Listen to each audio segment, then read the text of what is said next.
Discuss कर रहे हैं फंक्शंस में हमारे पास वन क्वांटिटी जो है वो हमेशा डिपेंड करती है दूसरी क्वांटिटी के ऊपर, या अगर हम टू डायमेंशनल सिस्टम की बात करें तो हम कहते हैं कि एक वेरिएबल दूसरे वेरिएबल के ऊपर डिपेंड कर रहा है। और मोस्टली जो हम फंक्शन डिस्कस करते हैं वो y और x की टर्म में करते हैं। x हमारा इंडिपेंडेंट वेरिएबल होता है और जो y है वो डिपेंडेंट वेरिएबल होता है। y हमेशा x के ऊपर डिपेंड करता है। अब ये हमारे पास फर्स्ट ऑफ ऑल एक इक्वेशन ऑफ सर्कल है। हम कहते हैं कि ये इक्वेशन ऑफ सर्कल एक फंक्शन को रिप्रेजेंट कर रही है, क्योंकि इसमें जो एरिया है वो रेडियस के ऊपर डिपेंड करता है। The area of the circle depends on the radius r of the circle. The rule that connects r and है, बेटा जिनमें स्पीकर ऑन है जिनका वो अपना स्पीकर ऑफ करें, is given by the equation a is equal to pi r square. Radius is always taken in the positive sense. Aqsa Yasmeen अपना speaker off करें, रिदा फखर आप भी अपना स्पीकर ऑफ करें।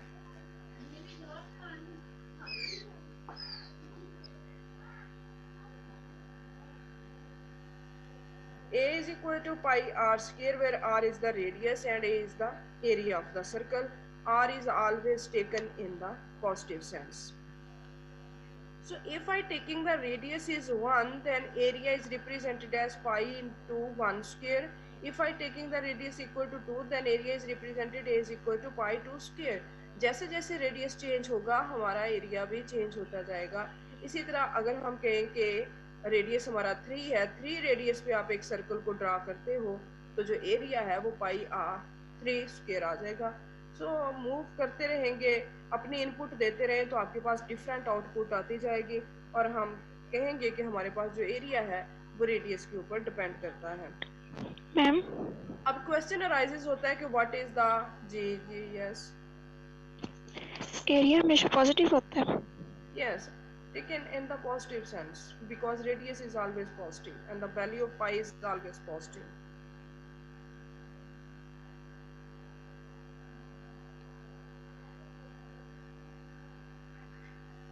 Okay, next example number 2 has sketch the graph and find the domain and the range of the function. अब again हम देखते हैं कि एक क्वांटिटी दूसरे पे डिपेंड करती है। ये एफ ऑफ एक्स बेसिकली किसके इक्वल होता है, वाई के लिए, ये वाई होता है। एक्स हमारे पास इंडिपेंडेंट है और जो वाई है that is taken as dependent variable. Y totally depend on the values of x. So what is x? X is the values along horizontal axis. Horizontal axis के along x की values होंगी, vertical axis के along हमेशा function f की या Y की value होगी। Domain क्या है फंक्शन की? Domain is all possible value on which function is defined. Domain क्या है? all possible values of this horizontal axis on which function is defined. And function cannot convert to infinity. Function cannot convert to complex values. So अगर हम इस function में x axis की values put करें तो हम देखते हैं कि सारी ही वैल्यू पुट करने से फंक्शन हमारा डिफाइंड ही रहता है। किसी भी वैल्यू के ऊपर फंक्शन इन्फिनिट नहीं बनता, किसी भी वैल्यू के ऊपर फंक्शन जो है वो कॉम्प्लेक्स में कन्वर्ट नहीं होता। तो डोमेन हमारी क्या है? बेसिकली इस फंक्शन के लिए अगर आप डोमेन लिखोगे तो वो आपकी क्या लिखी जाएगी? डी इज, आपने इसकी डोमेन इस फंक्शन की जो लेनी है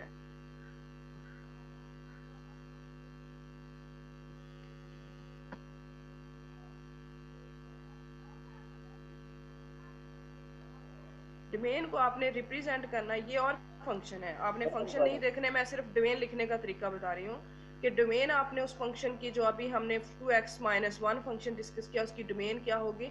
माइनस इन्फिनिट से इन्फिनिट, और उसकी रेंज जो है वो भी क्या होगी?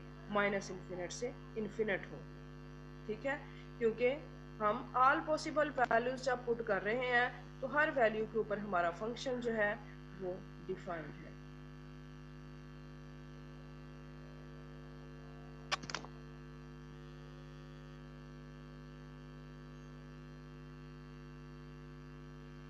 ओके, सो जो डोमेन है वो आपकी क्या है?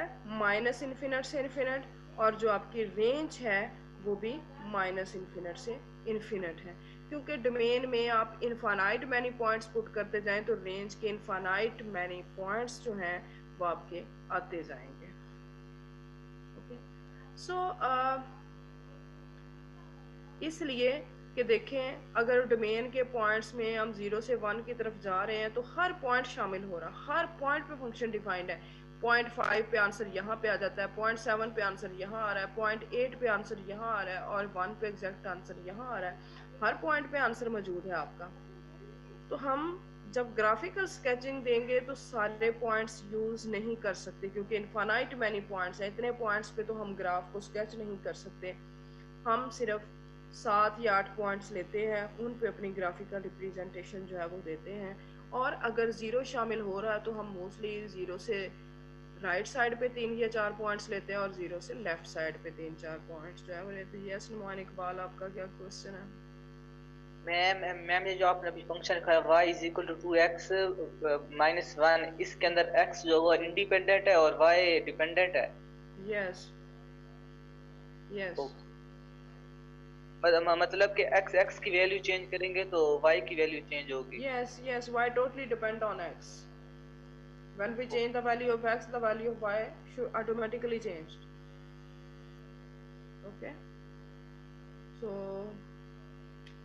उसके बाद हमने जिन पॉइंट्स के ऊपर वैल्यूज फाइंड की हैं ग्राफिकल रिप्रेजेंटेशन के लिए, उनको ज्वाइन करेंगे। उन पॉइंट्स को हमने -3 से लाइन ड्रा करनी है और -7 से। ये x की वैल्यू है, ये y की वैल्यू है। -3 और -7 से लाइन ड्रा करेंगे, जिस पॉइंट पे जाकर वो इंटरसेक्ट करेंगी वही हमारा पॉइंट होता है, पॉइंट ऑफ इंटरसेक्शन। ओके, इसके बाद हम -2 और -5 को लेंगे। -2 से लाइन ड्रा कर दी, y की वैल्यू -5 से आप लाइन ड्रा करेंगे, जिस पॉइंट को वो इंटरसेक्ट करेंगे that is your point of intersection. Again your point of intersection, again your point of intersection is here, that is 0 पे -1। 0 पे जब आप लाइन ड्रा करोगे तो एग्जैक्ट 0 से लाइन कहाँ ड्रा हो रही है? -1 के ऊपर। -1 से कोई लाइन ड्रा नहीं कर सकते हम, क्योंकि ये लाइन इसी पॉइंट पे जाके ज्वाइन कर रही है। 1 पे 2 आपका आंसर आपको 3 दे रहा है, तो ये आपका पॉइंट ऑफ इंटरसेक्शन है, और 3 आपको 5 दे रहा है, तो ये पॉइंट ऑफ इंटरसेक्शन है। 4 पे चले जाएंगे तो 4 भी जो भी आंसर देगा वो आपका पॉइंट ऑफ इंटरसेक्शन यहाँ पे आ जाएगा। जब आप ग्राफिकल रिप्रेजेंटेशन देंगे तो that is straight line. So the domain of this function is minus infinite to infinite and the range of the function is also minus infinite to infinite. क्यों? क्योंकि range किसी भी पॉइंट को छोड़ नहीं रही। आप ग्राफ को देखें तो हर पॉइंट यूज हो रहा है, यहाँ का पॉइंट, यहाँ का पॉइंट, यहाँ का point, even infinite many points के ऊपर ग्राफिकल रिप्रेजेंटेशन है। ग्राफ कहीं ब्रेक नहीं हो रहा। कहीं ग्राफ टूट जाता या ब्रेक होता तो इसका मतलब था कि कोई पॉइंट रेंज का शामिल नहीं हो रहा, लेकिन ग्राफ मुसलसल आगे बढ़ रहा है कॉन्टिन्यूसली। इट मीन्स आपकी रेंज भी होल नंबर्स हैं, होल रियल नंबर्स हैं। रेंज भी आपकी माइनस इन्फिनिट से इन्फिनिट है और आपकी डोमेन भी माइनस इन्फिनिट से इन्फिनिट है। आपकी ग्राफिकल रिप्रेजेंटेशन जो है वो 6 से 7 पॉइंट्स के ऊपर है। और दूसरी कंडीशन जो हमने देखनी है वो ये कि जब भी फंक्शन x की पावर 1 होगी, फंक्शन हमेशा स्ट्रेट लाइन ही बनेगा, चाहे उस x में आप कुछ माइनस कर दें या प्लस कर दें। जब आपका function f of x equal to x होगा तो आपकी स्ट्रेट लाइन हमेशा रीजन से पास करते हुए जाएगी। अगर x में से कुछ माइनस कर देंगे तो वो रीजन से थोड़ा नीचे शिफ्ट हो जाती है, और अगर x में कुछ आप ऐड कर देंगे तो आपकी स्ट्रेट लाइन जो है वो रीजन से थोड़ा ऊपर शिफ्ट हो जाती है। उसके बाद मैंने कुछ नीचे मज़ीद एग्जांपल्स दी हैं कि अगर आपका function f of x equal to x है तो भी डोमेन माइनस इन्फिनिट से इन्फिनिट रहेगी, ओपन इंटरवल, और रेंज भी माइनस इन्फिनिट से इन्फिनिट होगी। अगर आपका फंक्शन जो हमने अभी ऊपर डिस्कस किया वो है तब भी यही डोमेन और रेंज होगी। अगर आपका फंक्शन 2 + x है फिर भी आपकी डोमेन माइनस इन्फिनिट से इन्फिनिट, आपकी रेंज भी माइनस इन्फिनिट से इन्फिनिट होगी। अगर आपका फंक्शन 4 - x है तो भी डोमेन और रेंज आपकी सेम रहेगी। यस नुमान? भी आपने डोमेन बताई है negative infinity to positive infinity, इसके दरमियान क्लोज ब्रैकेट लगेगी आसपास या ओपन ब्रैकेट लगेगी? बेटा बुक आप इसी ग्रुप को देखेंगे, ग्रुप के अच्छा मैसेजेस आप तक नहीं आए होंगे, मैं बुक आज दोबारा आप लोगों को सेंड कर दूंगी। अच्छा नुमान, आप जो क्वेश्चन पूछ रहे थे, आवाज कट रही थी, बताएं दोबारा क्या पूछ रहे हैं। मैं ये पूछना था कि ये जो अभी आपने फंक्शन की डोमेन और रेंज निकाली है negative infinity to positive infinity तक जो अभी बताया, इसके जी आसपास जो जी ब्रैकेट जी लगेंगी वो क्लोज ब्रैकेट लगेंगी या ओपन ब्रैकेट लगेंगी? बेटा, ओपन ब्रैकेट जो इन्फिनिट होता है ये कभी भी शामिल नहीं होता, ये एक अनडिफाइंड पॉइंट है, ठीक है। ये ओके। हमेशा ओपन होता है, इनके दरमियान की सारी वैल्यूज ये नहीं। ओपन इंटरवल का मतलब होता है कि ये दोनों वैल्यू यूज नहीं हो रही, इसके दरमियान की हर वैल्यू यूज हो रही। Okay ma'am. ओके। अच्छा, ये तो बहुत ही वास्ट वास्ट डोमेन थी आपकी। अब आपको खुद से भी डोमेन गिवन दी जा सकती है। ओके, लाइक मैं इन्हीं फंक्शन को डिस्कस करूंगी। मैं अगर कहूँ कि f of x equal to x को डिफाइन करें ऑन द डोमेन -3 to 2।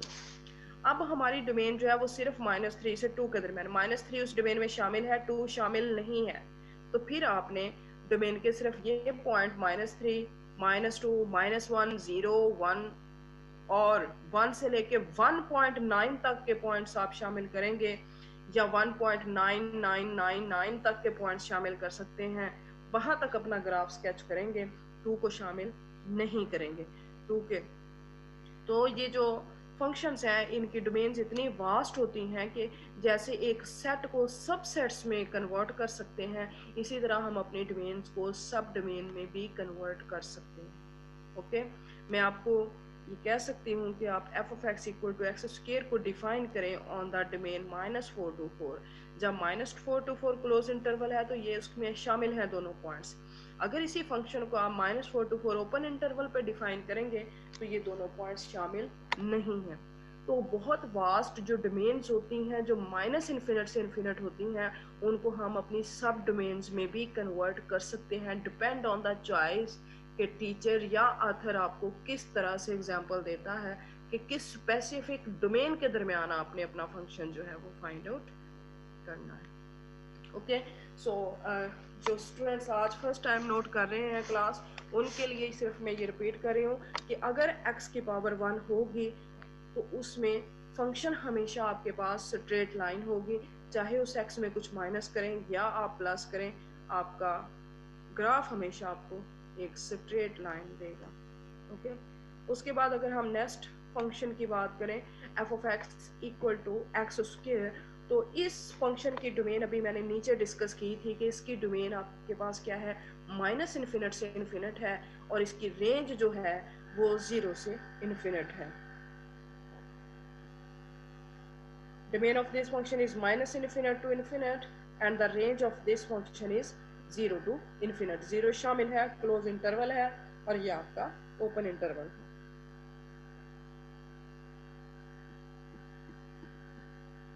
अब अगर देखें तो माइनस इन्फिनिट से इन्फिनिट अगेन है, मीन 0 शामिल हो रहा है, तो कुछ पॉइंट्स हम 0 की राइट साइड के और कुछ 0 की लेफ्ट साइड के ज्वाइन करेंगे और उन पे अपनी ग्राफिकल अप्रोच देंगे। -3 पे 9 है तो -3 से और 9 से हम वर्टिकल लाइन ड्रा करेंगे, और लाइन से हॉरिजॉन्टल, और 3 से वर्टिकल लाइन ड्रा करेंगे। जिस पॉइंट पे ये दोनों लाइंस इंटरसेक्ट करेंगे वही हमारा पॉइंट ऑफ इंटरसेक्शन होगा। -2 to 4 हमारा सेकंड पॉइंट ऑफ इंटरसेक्शन, 0 पे 0 है, 2 पे 4 है अगेन, 1 पे 1 है, और 3 पे आपका अगेन 9 है। तो ये हमारे पॉइंट्स ऑफ इंटरसेक्शन है। 4 करेंगे तो 16 आ जाएगा, इनको हम ज्वाइन करेंगे। तो जब भी एक्स स्क्वायर होगा आपका पैराबोला होगा, और अगर आप एक्स स्क्वायर में कुछ ऐड कर देते हैं या कुछ सब्ट्रैक्ट करते हैं तो भी पैराबोला ही बनेगा, लेकिन कभी रीजन से अगर ऐड करेंगे तो रीजन से थोड़ा ऊपर शिफ्ट हो जाएगा, और अगर सब्ट्रैक्ट करेंगे तो रीजन से नीचे शिफ्ट होता जाएगा। क्लियर है students? Yes ma'am. Yes ma'am. Okay,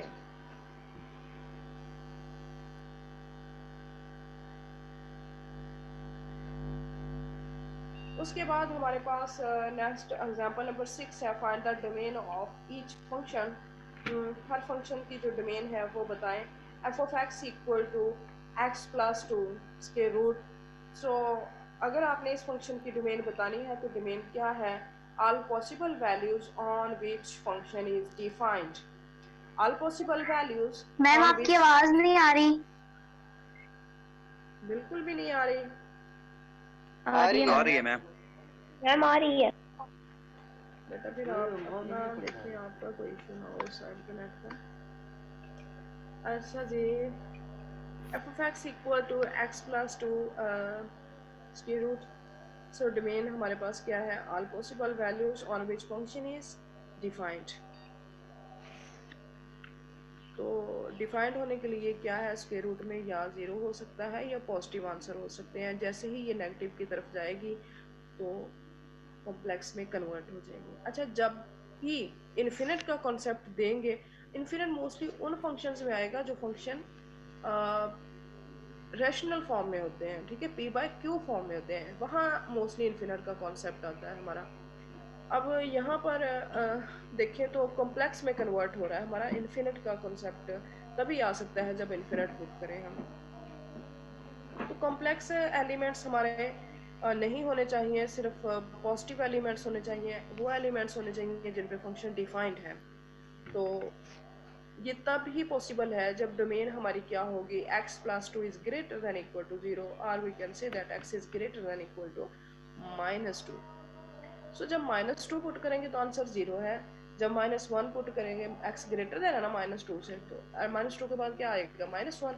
-1 put करेंगे तो 1 आ जाएगा, 0 पुट करेंगे तो 2 आ जाएगा, 1 पुट करेंगे तो 3, and up to so on. हमारी जो डोमेन है वो क्या होनी चाहिए?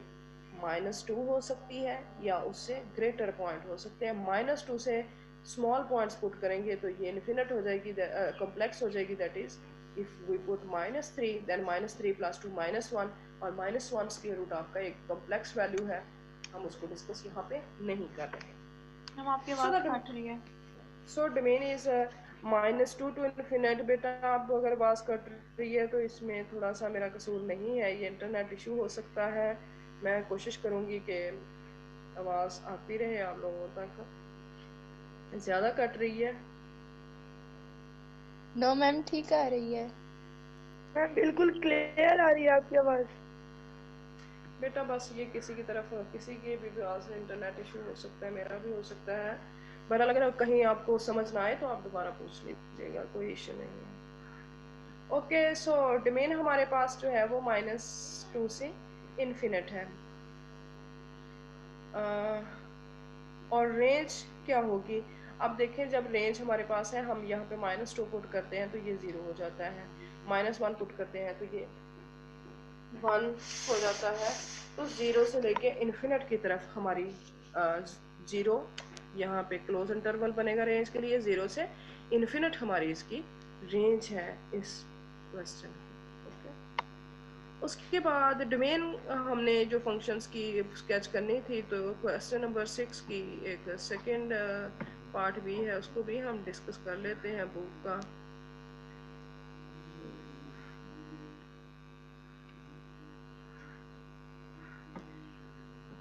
मैम जी मैम, ये स्क्वायर रूट फंक्शन का ग्राफ क्या होता है, कैसे होता है? ग्राफ इसका कैसे होता है? ग्राफ इसका बहुत इजी होता है, हम अभी बना लेते हैं।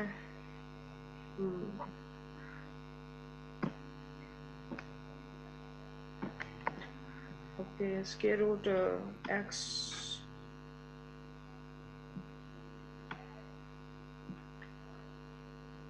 जैसे स्क्वायर रूट x का ग्राफ होता है वैसे ही x प्लस 2 का ग्राफ बनेगा। x प्लस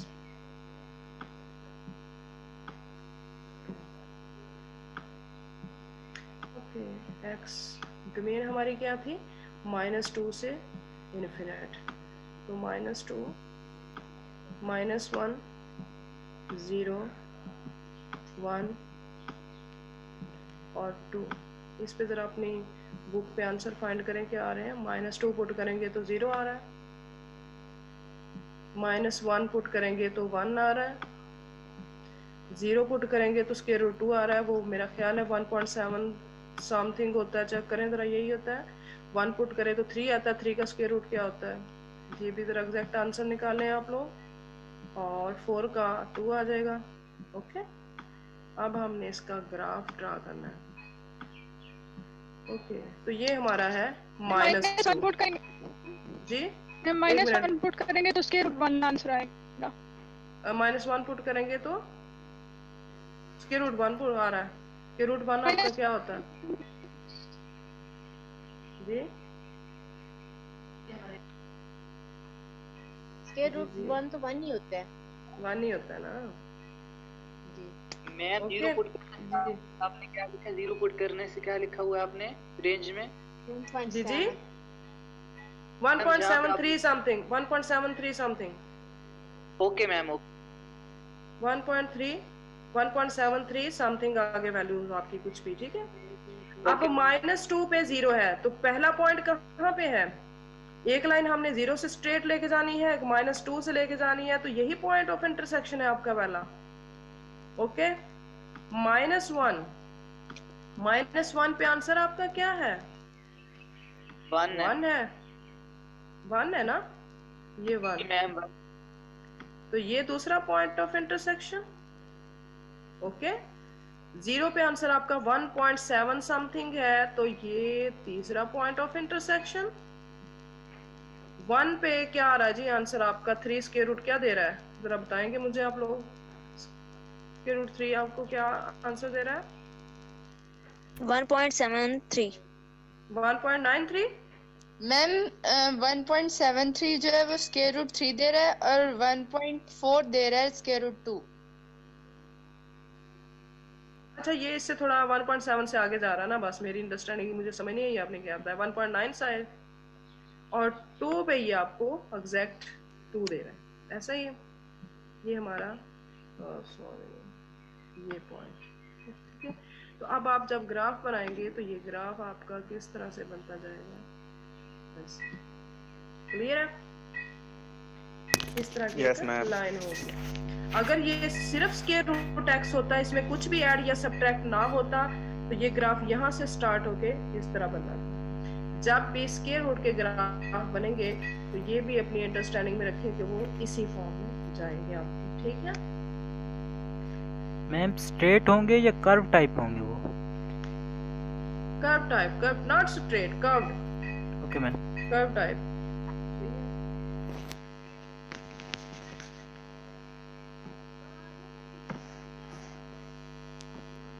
ओके जी, उसके बाद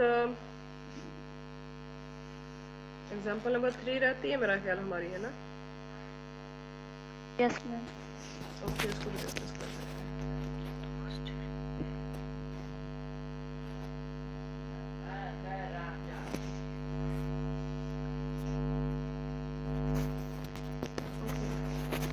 तो मैं सिर्फ ये अभी आप लोगों को सिर्फ डोमेन, रेंज और फंक्शन की ग्राफिकल रिप्रेजेंटेशन है तो कॉन्सेप्ट दे रही हूँ, ठीक है। ओके, आगे ये हमारे पास एक और फंक्शन हमें नजर आ रहा है 1/x² - x। इस फंक्शन को हम लिख सकते हैं इस तरह से। तो किस पॉइंट के ऊपर ये फंक्शन हमारा इनफिनिट बन रहा है? 0 पे और 1 पे। तो जो डोमेन होगी वो ऑल रियल नंबर्स होंगे, लेकिन उसमें 0 शामिल नहीं होगा और 1 भी शामिल नहीं होगा। Means to say that what is your domain? Domain is all real numbers x such that x is not equal to 0 and x is not equal to 1. अगर आप इसको इंटरवल फॉर्म में लिखना चाह रहे हैं तो हमारा इंटरवल क्या है? -∞ से 0, 0 शामिल नहीं है। फिर 0 से 1 के दरमियान के सारे पॉइंट्स शामिल हैं, लेकिन 0, 1 शामिल नहीं है, और फिर 1 से इन्फिनिट। ओके, अब जब इस ग्राफ को देखते हैं तो ये ग्राफ जो है ये आपका स्मूथ ग्राफ नहीं बनेगा, क्योंकि एक तो जब आप कंटिन्यूटी की किसी ग्राफ की बात करते हैं तो 0 पे आके फंक्शन जो है उसकी ग्राफिकल रिप्रेजेंटेशन फेल हो जाएगी। उसके बाद दोबारा जब 1 पे जाएंगे तो 1 पे भी वो फेल हो जाएगी। अब जब आपने इसका ग्राफ ड्रा करना है तो हम एट अ टाइम इसका ग्राफ ड्रा नहीं कर सकते। हमने या पहले ये इंटरवल लेना है, इस पे ग्राफ ड्रा करेंगे, या हम ये इंटरवल लेंगे, इस पे ग्राफ ड्रा करेंगे, या फिर ये इंटरवल लेंगे, इसके ऊपर ग्राफ ड्रा करेंगे। अगर होल पे करेंगे तो 0 और 1 पे आके वो फंक्शन का ग्राफ फेल हो जाएगा। ठीक है, तो ये हमारे बेसिकली पोलिनोमियल फंक्शंस बनेंगे जिनको आगे हम डिटेल डिस्कशन में लेके जाएंगे और वहाँ इन सब की ग्राफिकल रिप्रेजेंटेशन दे सकेंगे। अगर आप यहाँ देना चाह रहे हैं तो माइनस इन्फिनिट से 0 लें, इसके दरमियान के पॉइंट्स लें, और माइनस इन्फिनिट से 0 के आप कुछ 6 या 7 पॉइंट्स ले लें, लाइक -6 ले लें, और -6 से लेके आप रिप्रेजेंटेशन जो है इसकी बनेगी आपकी। ठीक है, अब जैसे जैसे ये इन्फिनिट की तरफ जाता जाएगा, -6 से आगे वाली वैल्यूज की तरफ जाता जाएगा, तो एक पॉइंट ऐसा आएगा कि ये लाइन बिल्कुल एक्स एक्सिस की लाइन बन जाएगी और अगेन एक्स एक्सिस के ऊपर कोइंसाइड्स कर जाएगी ये लाइन। ठीक है, इसी तरह आप 0 से 1 के दरमियान अपना ग्राफ बनाएंगे तो बहुत छोटा सा बनेगा, इतना सा ग्राफ, और 1 से इन्फिनिट के दरमियान बनाए। 0 से 1 पे जब बनाएंगे, देखें हमारा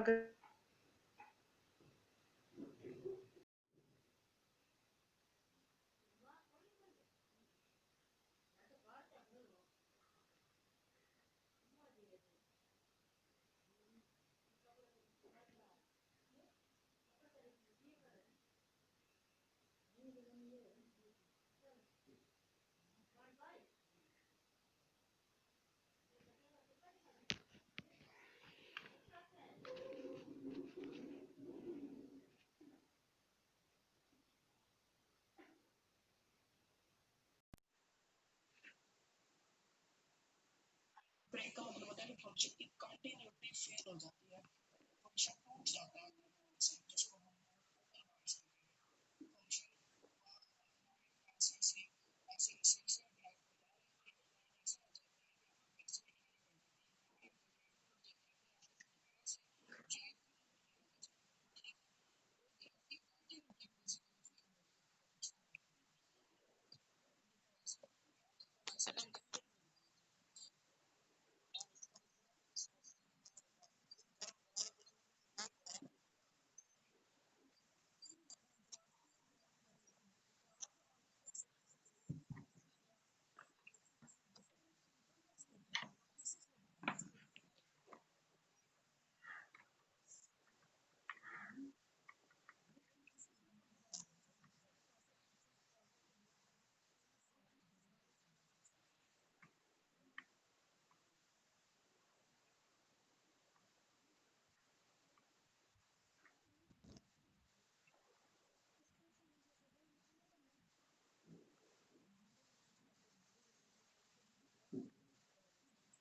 क्वेश्चन डिफरेंस हमें क्या बताता है कि फंक्शन के दो वैल्यू के दरमियान क्या डिफरेंस आता है। जब यहाँ दो वैल्यूज के दरमियान डिफरेंस होता है, ये क्या है, a प्लस एच माइनस ए है, तो ए से कैंसिल होकर आपको सिर्फ क्या दे रहा है, एच दे रहा है। ठीक है, ये क्वेश्चन डिफरेंस का फार्मूला आपने सेकंड ईयर में पढ़ा होगा अगर आपकी कोई याददाश्त काम करे। तो ये हमारे पास फंक्शन की वैल्यू का डिफरेंस है और ये पॉइंट्स का डिफरेंस है, जो एक्स एक्सिस के पॉइंट्स हैं, या हम कहते हैं डोमेन के जो पॉइंट्स हैं, ये उनका डिफरेंस है और ये फंक्शन की वैल्यूज का। हम हर दो वैल्यूज के दरमियान अपना क्वोशिएंट डिफरेंस फाइंड आउट कर सकते हैं, हर दो वैल्यूज के दरमियान। अब यहाँ पे a प्लस एच माइनस ए है, मैं आपसे ये कह सकती थी कि 1 और 2 के दरमियान क्वेश्चन डिफरेंस फाइंड करें, तो आपने लिखना था f into 2 minus f into 1 over 2 minus 1। ठीक है, तो हमने ये क्वेश्चन डिफरेंस फाइंड करना, तो पहले a प्लस एच पे फंक्शन की वैल्यू फाइंड कर लेंगे, फिर a पे कर लेंगे और उसके बाद इसमें पुट करेंगे तो ये वैल्यूएट हो जाएगा। We first evaluate f into A plus h. A plus h का मतलब क्या है कि जो फंक्शन में x था उसको हमने किससे रिप्लेस कर दिया, a प्लस एच के साथ, और यहाँ पर x को किससे रिप्लेस कर दिया, a के साथ। तो जब f को में x को a प्लस एच से रिप्लेस करेंगे तो ये क्या बन जाएगा, 2 इंटू ए plus H square minus 5 into ए प्लस एच प्लस 1। इसको सॉल्व कर लें, सिंप्लीफाई कर लें, तो ये आंसर आपके पास ये बना रहा। ओके, अब हम जाके इसी क्वेश्चन डिफरेंस के फार्मूले में इसको पुट कर देंगे। तो यहाँ तक ये वैल्यू हमने जो फाइंड की थी, ये एफ ऑफ ए क्या आ जाएगा, 2a square minus 5a plus 1 over H. उसके बाद अगेन इसको सिंप्लीफाई कर लें, ऐड सब्ट्रैक्ट कर लें, तो ये आपके पास क्वेश्चन डिफरेंस फाइंड आउट हो जाता है। In example number 3, this expression is called the difference quotient या quotient difference quotient and occurs frequently in calculus। उसने कहा ये जो difference quotient है ये calculus में frequently occur होगा, जब भी आपने derivatives आगे डिस्कस करने हैं तो ये बहुत ज्यादा यूज होगा। ओके, तो बस यही हमारी एग्जांपल नंबर 3 थी बेसिकली, जिसको हम डिस्कस करना चाह रहे थे कि कोई भी क्वेश्चन डिफरेंस आप कैसे फाइंड आउट करते हो। यस मैम, ये जो h है ये आपने कहा डिफरेंस है एब्सोल्यूट डिस्टेंस, जी जी, तो मैम ये जरूरी है ये 1 का ही हो, ये ज्यादा का भी हो सकता है, 2 का हो सकता है, बिल्कुल 3 हो 4। सकता है, बिल्कुल हो सकता है। ये 2 4 का 2 जैसे जैसे आप पॉइंट की सब्ट्रैक्शन करोगे, अगर आप एक्स एक्सिस के जो पॉइंट्स हैं उनमें डिफरेंस 0 1 2 3 के बजाय 0 ले लेते हो, फिर 5 ले लेते हो, फिर 10 ले लेते हो, तो जितना आप डिफरेंस आएगा हर एक पॉइंट से नेक्स्ट पॉइंट के दरमियान, लेकिन हर पॉइंट से नेक्स्ट पॉइंट के दरमियान डिफरेंस हमेशा इक्वल रहेगा। ठीक है, चाहे आप 0 ओके 5 ले लो 2 पॉइंट्स, चाहे आप 5 10 2 पॉइंट्स ले लो, चाहे आप 10 15 2 पॉइंट्स ले लो, ये सेम रहेगा एक्स एक्सिस के ऊपर।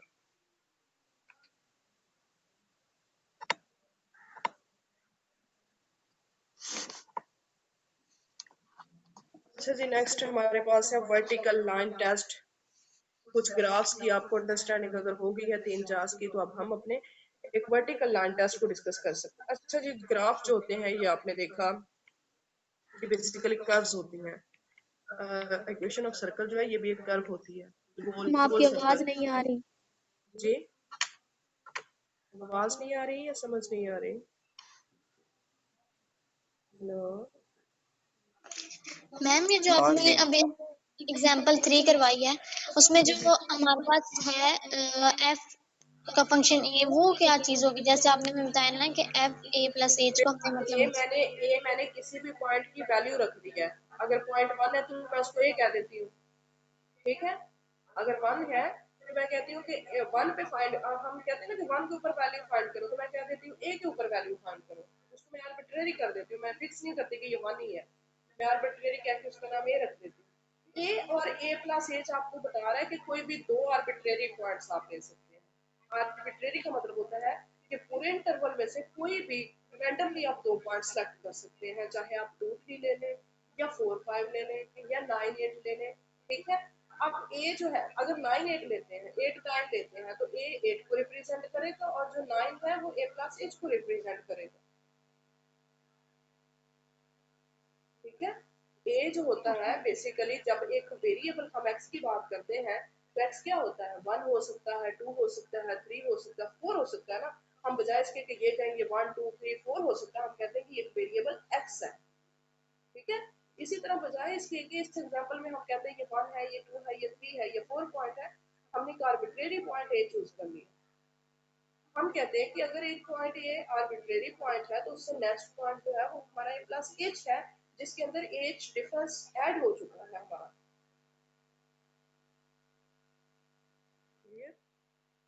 Okay ma'am.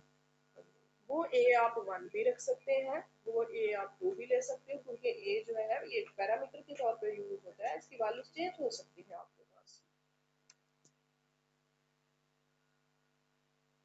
Okay, the graph of the function is the curve in the X Y plane. जो ग्राफ होता है किसी फंक्शन का वो एक कर्व होती है।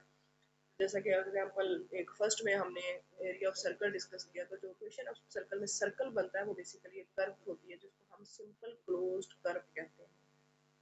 इसी तरह जो पैराबोला है ये भी एक कर्व है। उसके बाद जो स्क्वायर रूट एक्स का हमने एक ग्राफ बनाया वो भी एक कर्व फॉर्म थी हमारी। उसके बाद 1/x स्क्वायर माइनस एक्स का जो ग्राफ हमने देखा वो भी एक कर्व फॉर्म थी। तो जो ग्राफ ऑफ फंक्शन है in X Y plane, the graph of the function in is a curve in the xy plane, but the question arises which curves in the xy plane are graph of function। हम ये तो कहते हैं कि graph of function जो है वो curve होती है एक्स वाई प्लेन में, लेकिन कौन सी कर्व्स जो है वो बेसिकली ग्राफ ऑफ फंक्शन होती है और कौन सी कर्व्स जो है वो ग्राफ ऑफ फंक्शंस नहीं होती, ये हम चेक करेंगे by using vertical line test के साथ। इस वर्टिकल लाइन टेस्ट की डेफिनेशन को ओपन करने से पहले मैं ये बता देती हूँ कि वर्टिकल लाइन टेस्ट क्या होता है। किसी भी कर्व पे, चाहे वो क्लोज कर्व है, चाहे वो ओपन कर्व है, चाहे वो पैराबोला है, चाहे वो एलिप्स है, कोई भी कर्व हो, अगर उसको कोई vertical line one time touch करे तो वो ग्राफ ऑफ फंक्शन होगी। अगर वो वर्टिकल लाइन 2 दफा टच कर दे तो वो ग्राफ ऑफ फंक्शन नहीं होगी। अब इस कर्व में जिस मर्जी पॉइंट पे आप वर्टिकल लाइन ड्रा करें, वो एक ही टाइम टच करिए तो ये कर्व ग्राफ ऑफ फंक्शन है। लेकिन जो नेक्स्ट कर्व है ये ग्राफ ऑफ फंक्शन नहीं है, क्योंकि जब हमने उस पर वर्टिकल लाइन ड्रा की है तो वो 2 पॉइंट्स को टच कर रही है, ठीक है, जैसा कि बी और ए सी को एक पॉइंट के ऊपर वो 2 टाइम्स टच कर रही है, तो ये ग्राफ ऑफ फंक्शन नहीं है, लेकिन ये ग्राफ ऑफ फंक्शन है। So the vertical line test क्या है? A curve in the xy plane is the graph of the function। एक कर्व जो है xy plane में वो ग्राफ ऑफ फंक्शन होगी if and only if no vertical line intersects the curve more than once। If and only if no vertical line, कोई भी vertical line जो है वो एक से ज्यादा टाइम उसको इंटरसेक्ट ना करे। तो ये एक टाइम से इंटरसेक्ट कर रही है, ये कर्व ग्राफ ऑफ फंक्शन है, but this curve does not represents the graph of the function. तो यही सारी अंदर उसने डिटेल डिस्कशन की हुई है। The reason of the truth of the vertical line test can be seen in figure 13। The 13 figure में हम चेक कर सकते हैं if each vertical line x equal to a, ये जैसे a पॉइंट है ना, आप इसको 1 भी कह सकते थे, आप इसको 2 भी कह सकते थे। अगर 1 यहाँ पे होता है, यहाँ पे 2, तो हमने किसी भी आर्बिट्रेरी पॉइंट से वर्टिकल लाइन ले ली है। वो आर्बिट्रेरी पॉइंट हमारा क्या है? ए है। Okay, if each vertical line x equal to a intersect the curve only once at AB। A पे हमें आंसर क्या मिलता है? y का b, तो ये हमारा पॉइंट ऑफ इंटरसेक्शन क्या है? AB। Intersect the curve only once at the point AB, then exactly one function value is defined by f of a। इसका मतलब है कि a पे फंक्शन की एक ही वैल्यू डिफाइंड हो रही है। But if a line x equal to a intersect the curve twice time at AB and AC, then the curve cannot represent a function। Function की डेफिनेशन क्या है? डिफरेंट इनपुट्स के लिए हमारे पास डिफरेंट आउटपुट्स होती है।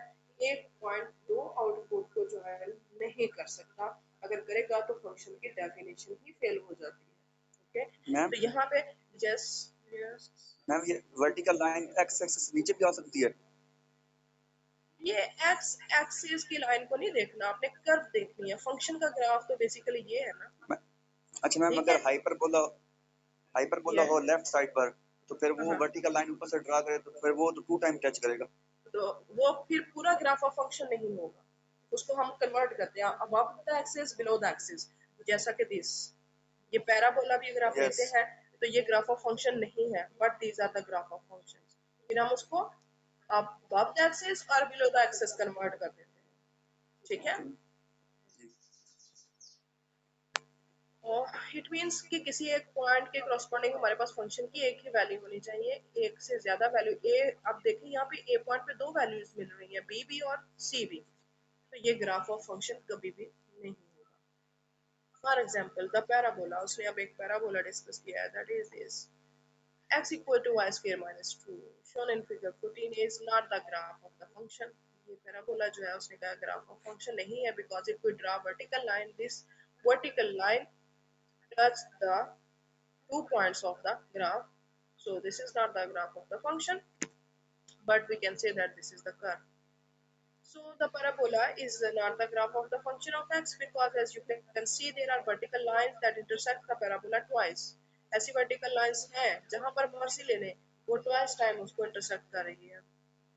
The parabola however does contain the graph of two functions of x। फिर हम क्या करते हैं, इस पैराबोला को, ये जो पैराबोला है इसको दो फंक्शंस में कन्वर्ट कर देते हैं, that is x equal to y square minus 2 को हम क्या लिख सकते हैं, y square equal to x plus 2, और यहाँ से अगर y की वैल्यूज फाइंड करें तो क्या आ जाती है प्लस 1।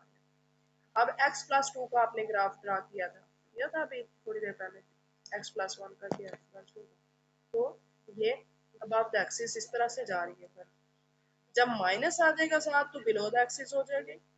अब आप इस पे वर्टिकल लाइन कहीं पर भी ड्रा करें तो वन टाइम ही वो इंटरसेक्ट करेगी। So this is the graph of the function,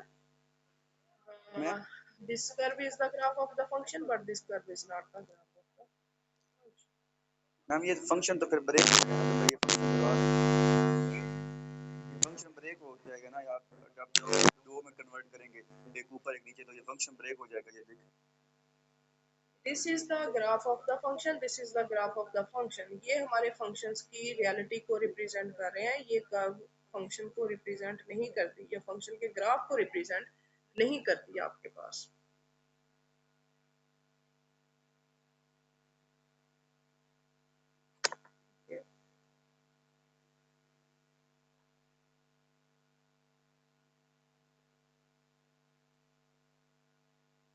next, अभी हमने पीछे जो डिस्कशन की थी कि पीस वाइज डिफाइंड फंक्शंस हमारे, उसी फंक्शन को हम डिस्कस करेंगे एग्जांपल नंबर 7 में।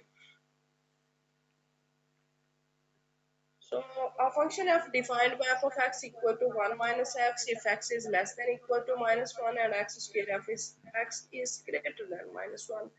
Evaluate f into minus 2, f into minus 1 and f into 0 and sketch the graph।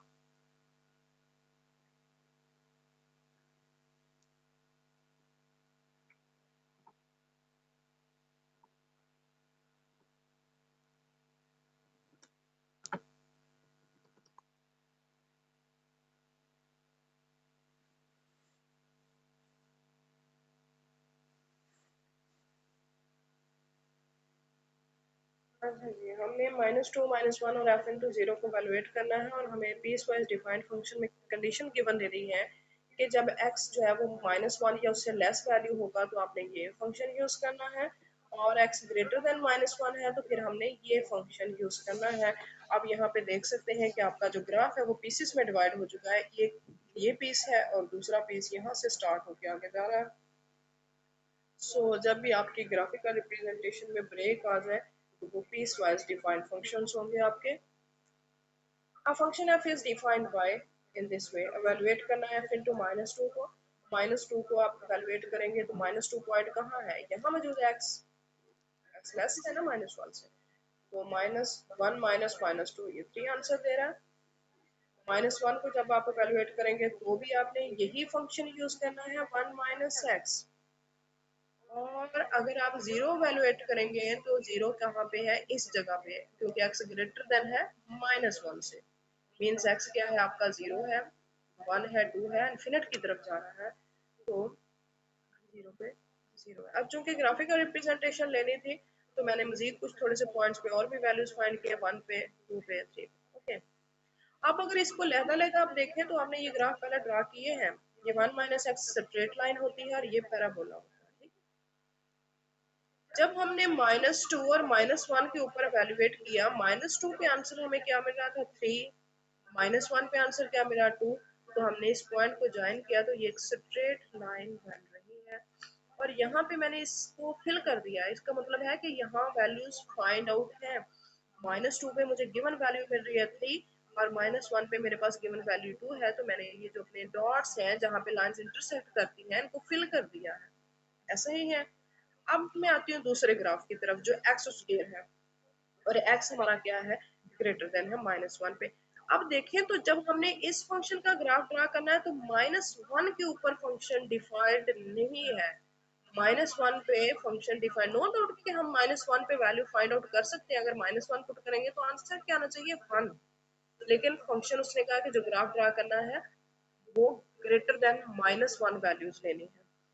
तो हम ऐसा नहीं कर सकते थे कि ग्रेटर देन माइनस, हमने -1 पे देखना है। हमारी अंडरस्टैंडिंग बताती है कि अगर हम -1 पे आंसर फाइंड करते तो वो 1 आना था, मींस यहाँ तक पॉइंट होना था। लेकिन इस पॉइंट को मैंने इस तरह फिल नहीं किया जैसे पहले किया था। क्यों फिल नहीं किया?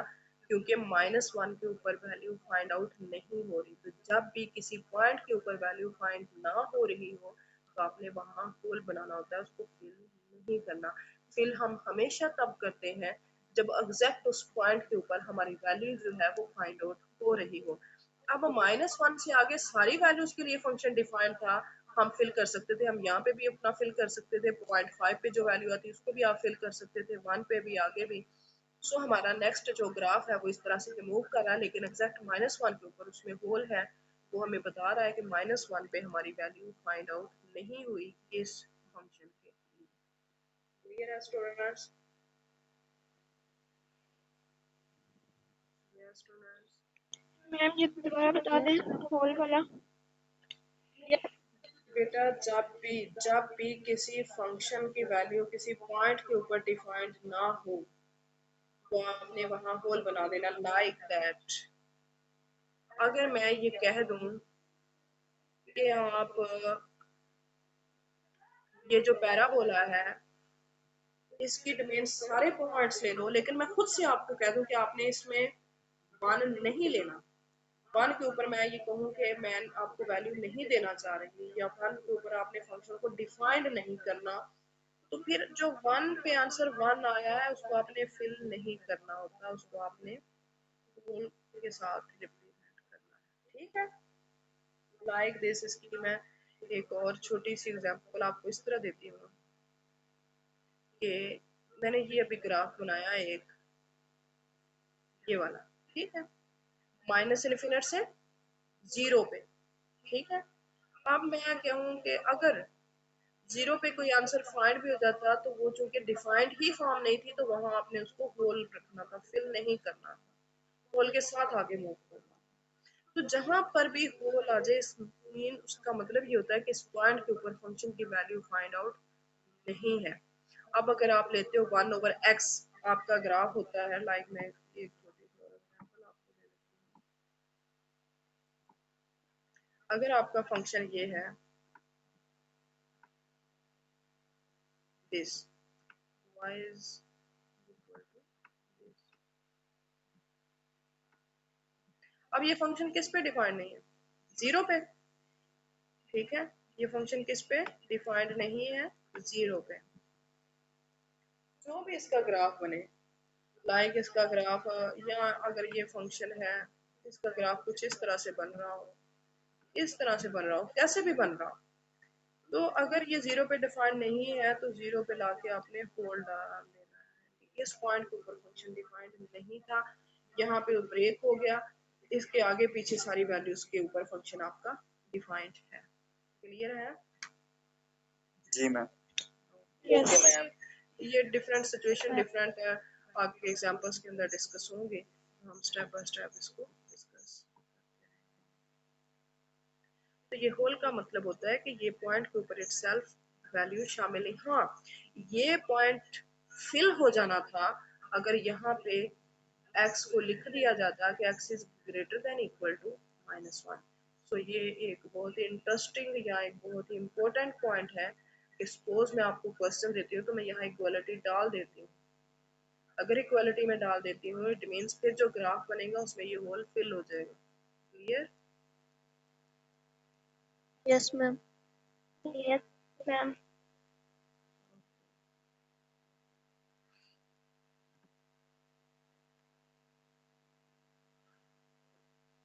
उसके बाद है absolute value functions.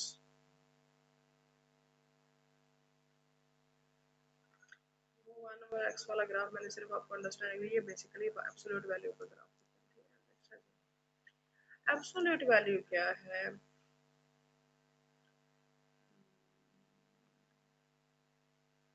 One over x का ग्राफ पता कैसे बनना था? जैसे one over x square minus x का बना वैसे बनेगा, वो आप देख सकते हैं जब जरूरत हुई हम बनाएंगे।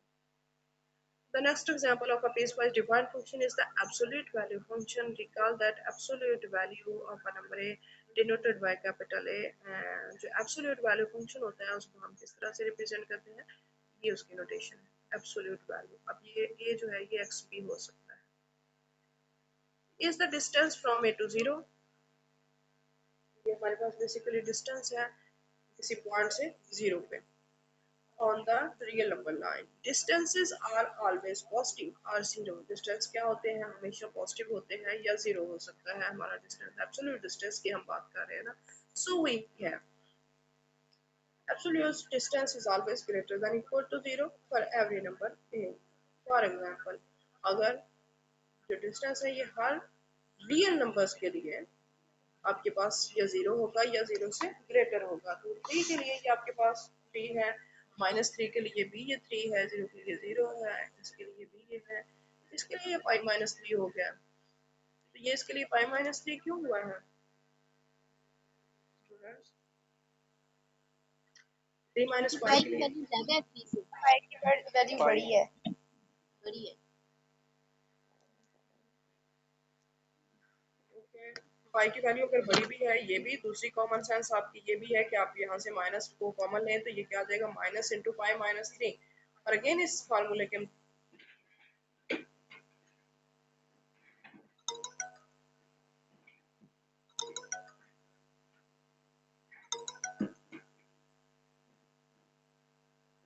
कैसे हैं ये लिख लें या ये लिख लें। एब्सोल्यूट वैल्यू फंक्शन किस तरह से लिखा जाता है? x if x is greater than equal to 0 या in other words a if a is greater than equal to 0। Mod जो है वो आपका पॉजिटिव वैल्यू का मॉड पॉजिटिव ही होगा अगर वैल्यू क्या होगी या 0 होगी या 0 से ग्रेटर होगी। Like this okay. दूसरी condition mod of x equal होगा -x के if x is less than 0 या -a के if a is less than 0। अब a लेस देन 0 होगा तो ये नेगेटिव पॉजिटिव में कन्वर्ट होगा लाइक दिस। अगर ये -3 है तो ये -3 इस माइनस से मर्ज होके फिर आपको पॉजिटिव आंसर देगा।